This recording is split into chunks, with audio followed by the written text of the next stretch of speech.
عسلامة يا جماعة. وصفتنا لليوم ان شاء الله حلال بالدبابش وبالقديد.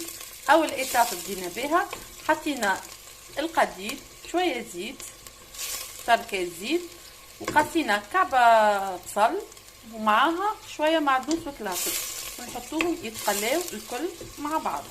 بعد ما تقليت المكونات الكل كيما تراو فيهم، نصبوا عليهم الدبابش اللي هما فول وحمص، فول مصري وحمص وشويه عدس.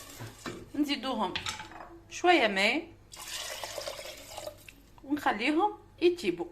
هاي يا جماعه بعد ما طابوا الدبابش كيما وريتكم، طاب باش نفوحوا، نحطوا مغرفتين طماطم معجونه، نخليوها، نحطوا مغرفه هريسه عربي، ملح كما نقول لكم ديما كالعاده حسب الذوق، هروس،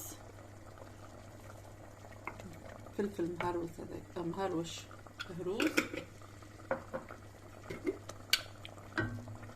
تابل، مغرفه تابل، وشويه فلفل اكحل، ونخليو الطماطم تتقلى وتطيب بالكدا. بعد ما تقليت الطماطم هاكا يا جماعه تراو فيها مع المكونات الكل، نصبوا لها الماء، نمرقوها شويه ونخليوها تغلي الطماطم بالكدا باش تطيب. بعد ما مرقنا ساي طابت صوص الطماطم ومع لي زانغريديون اللي حطيناهم الكل، مرقنا. بعد ما غليت طاب باش نصب الحلالة، نصب كويس حلالم